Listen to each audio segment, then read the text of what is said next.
ഇതുപോലുള്ള അമ്മമാരുടെ പ്രാർത്ഥനയും വോട്ടും നേടിയാണ് രാഹുൽ മാങ്കൂട്ടത്തിൽ പാലക്കാട് വൻ ഭൂരിപക്ഷത്തിൽ വിജയിച്ചത്. സംഘി സഖാക്കളുടെ നിങ്ങളുടെ ഒരു ഉമ്മാക്കി കണ്ടും പേടിച്ച് അതുപോലെ പിന്തിരിഞ്ഞോടുന്നവനല്ല രാഹുൽ മാങ്കൂട്ടത്തിൽ എന്ന് വീണ്ടും വീണ്ടും നിങ്ങളോട് പറയാൻ ആഗ്രഹിക്കുകയാണ്. കോൺഗ്രസിൻ്റെ UDFിൻ്റെ സ്ഥാനാർത്ഥിയായി അവിടെ വിജയിച്ചിട്ടുണ്ടെങ്കിൽ രാഹുൽ മാങ്കൂട്ടത്തിൽ പാലക്കാട് വരും, അവിടെ പ്രവർത്തിക്കുക തന്നെ ചെയ്യും. എന്റെ മകൻ വന്നിട്ടുണ്ട്.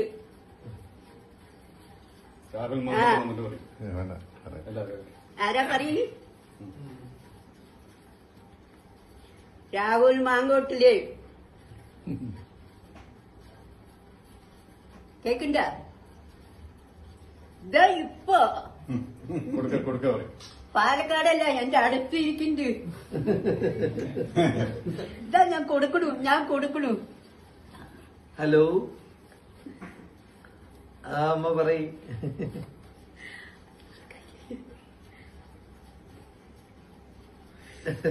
അറിയാം.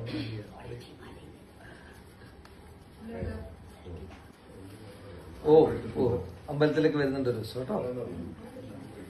ഓ ഞാൻ മതി കൊടുക്കാം. ഇപ്പഴാ എത്തിയത്.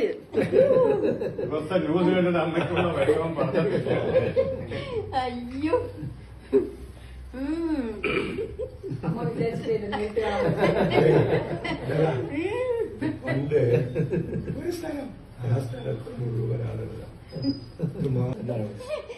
അമ്മ ഇന്നലെയും ഇവിടെ പാമ്പക്കാൽ പോയിട്ട് വഴിപാട് ഇതൊക്കെ അമ്മ പോയിട്ട് പടക്കന്തറിയില് പതിനൊന്ന് വെടി വെച്ച് അതൊക്കെ ചെയ്യും. നമ്മൾ പണ്ടതല്ല. വിഷ്ണുവിന്റെ അമ്പലത്തില് അവരൊക്കെ വിഷ്ണുവിന്റെ അമ്പലത്തില് പണ്ടിക്കുമായി അവര് എന്താ പറഞ്ഞറിയാം, മാർക്സിസ്റ്റ് പാർട്ടിയോ എന്ത് പാർട്ടിയോ അതൊന്നും എനിക്കറിയില്ല.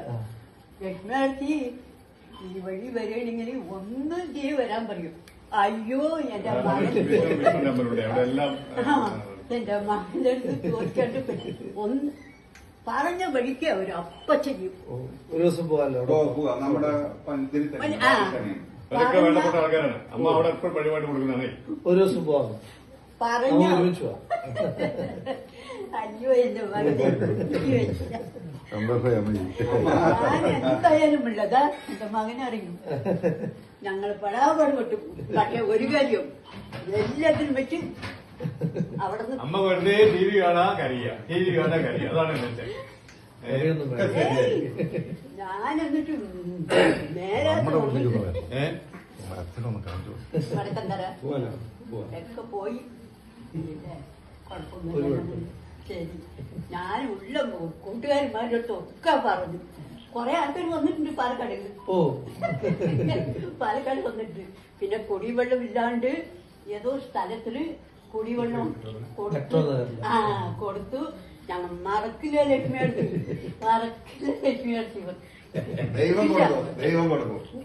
ഞാനും നീയൊന്നും കൊടുക്കണ്ട. എന്റെ വിഷ്ണു ഭഗവാനെ ഞാൻ തല തല്ലിയിട്ട് പോകും. എന്റെ അമ്മ ഇന്ന് വരുന്നുള്ള സ്വപ്നത്തിൽ ഷോക്ക് ചിലപ്പം വരാൻ സാധ്യത പറഞ്ഞു.